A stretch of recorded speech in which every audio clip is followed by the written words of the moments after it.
Sir, how do you know that the person you are with is the right person for you? Whoa, popular, huh? It once happened, Shankaran Pillai was at the family dinner and when everybody settled down for dinner, he stood up at the table and announced, "I am going to marry Lucy, who's just across the street." I hope that's not the name. Oh. Then the father said, "What? You going to marry Lucy? She has nothing.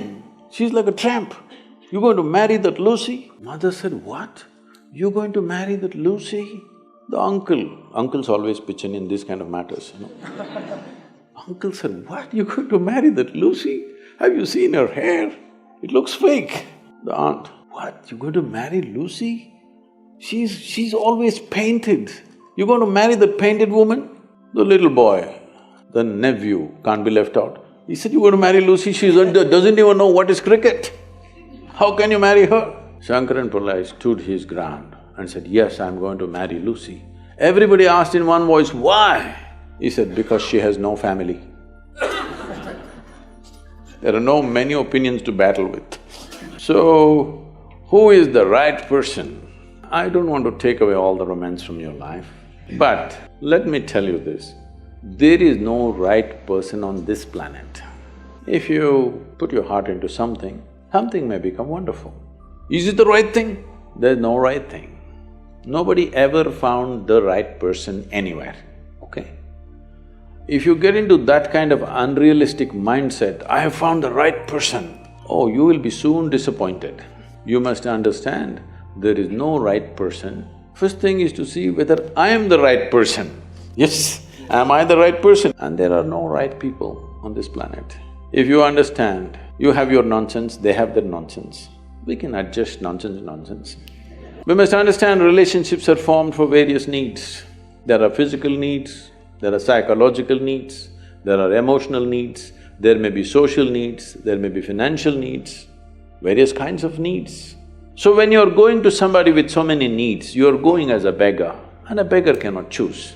Hello? Beggar eat what comes his way, isn't it? He cannot choose. So, if you really want to make a choice in this world, first and foremost thing is, you bring yourself to your place where your experience of life is just pleasant by yourself. You're wonderful. Now, let us see what gets drawn to this one. If you're really wonderful, things will happen. In every way, I'm saying. In terms of career, in terms of marriage, in terms of relationships, the best will happen to you because you made yourself like this. Instead of trying to work on somebody and fix them, if you work upon yourself and make you so wonderful that everybody wants to be with you, then there is a choice. And this whole thing is an American thing, that there is a soulmate somewhere. God made just one more person just for you. But these days, every 2 years, he keeps making one more person just for you. Obviously, God is making too many mistakes with you. See, body needs a mate, understandable. Maybe psychologically also you need a mate, understandable. Emotionally you need a mate. The soul cannot need a mate. So soul doesn't need a mate, nor was some person made perfectly for you. This creation makes all kinds of unique idiots. If you understand you are one kind of idiot and the others are different kind, you will understand their nonsense because you know you got your stuff.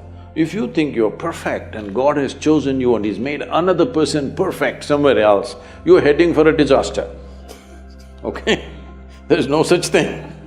Even, people today, after 5,000 years, people are still adulating and worshipping Krishna as the greatest lover, but his wives are dead unhappy with the guy. So, you're not going to find any perfect person. If you invest a deep sense of involvement, something wonderful may happen. It's because of your involvement, not because the other person is fantastic. No. Even if you choose a fool, actually it's easy that way. If they're not stupid, why would they come to you first of all? No, I'm just being nasty. So, even if you choose a fool, it doesn't matter. If you involve yourself, it can turn out very beautiful. You chose the smartest person in the universe, it could be a disaster. So do not think in terms of, whatever this made for each other nonsense. No, you choose the opposite actually. But after some time, after a little bit of time, you slowly start expecting they're just like you. This is a serious mistake.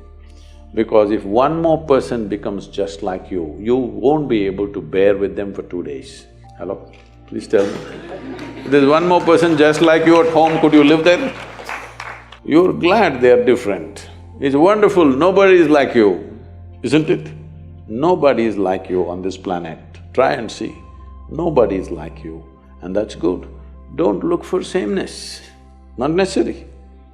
Because of the difference you tango, not otherwise.